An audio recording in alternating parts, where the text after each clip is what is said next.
Hello అండి, welcome to my channel veena Pulluri vlogs. ఈరోజు కాలభైరవ స్వామి దర్శనాన్ని మీతో షేర్ చేసుకోవాలని అనుకుంటున్నాను. ఈ స్వామి కామారెడ్డి పట్టణానికి 10 కిలోమీటర్ల దూరంలో ఉన్న రామారెడ్డి పట్టణంలో కొలువై ఉన్నారు. ఈ స్వామి దర్శనానికి మేము అప్పుడప్పుడు వెళ్తూ ఉంటాము, కానీ జాతర జరిగే టైంలో మాత్రం వెళ్ళడం మాత్రం ఇదే ఫస్ట్ టైము. ఇంతమంది జనాలు ఉంటారని మేము ఎక్స్పెక్ట్ చేయలేదు. చాలా జనాలు అయితే ఉన్నారు.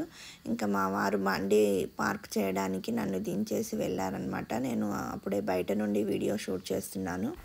స్టార్టింగ్లోనే మెడికల్ క్యాంప్ అరేంజ్ చేశారు. ఇక్కడ లోపలికి వెళ్తే ఇది ఎంట్రన్స్ అనమాట.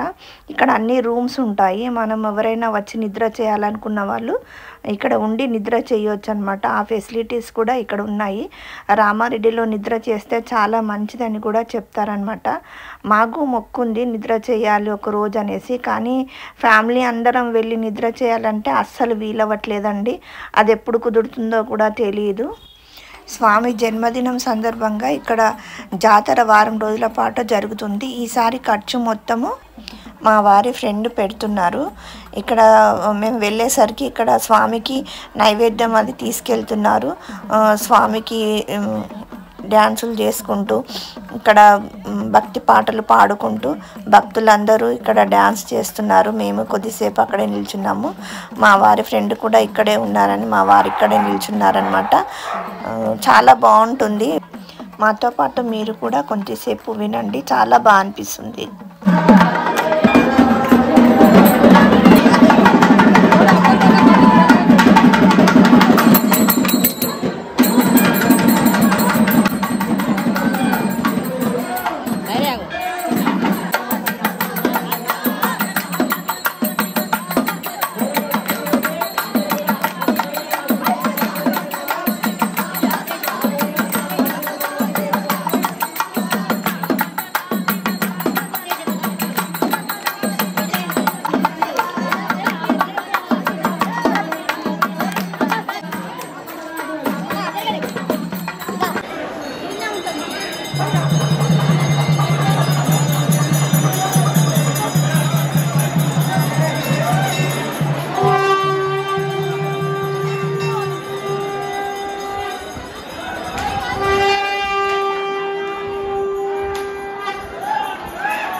ఇక్కడ చాలామంది కూష్మాండ దీపం పెడుతున్నారు.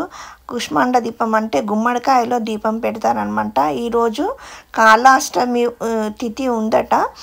కాళాష్టమి అంటే స్వామివారి జన్మదినం. కాలభైరవ స్వామి అష్టమి రోజు స్వామి జన్మించారు కాబట్టి ఈరోజు కాళాష్టమి అంటారట. చాలామంది పెడుతున్నారు. నేను కూడా పెట్టాలి అనుకున్నాను చాలాసార్లు, కానీ వీలవ్వలేదన్నమాట. సరే మనం ఎట్లాగో వచ్చాం కదా, మనం కూడా పెడదామనేసి అక్కడ గుడిలోనే ఒక షాప్ ఉందన్నమాట. అక్కడ అడిగితే గుమ్మడికాయ రేటు అవన్నీ నూనె అవన్నీ కలిపి చాలా రేట్ చెప్పారనమాట.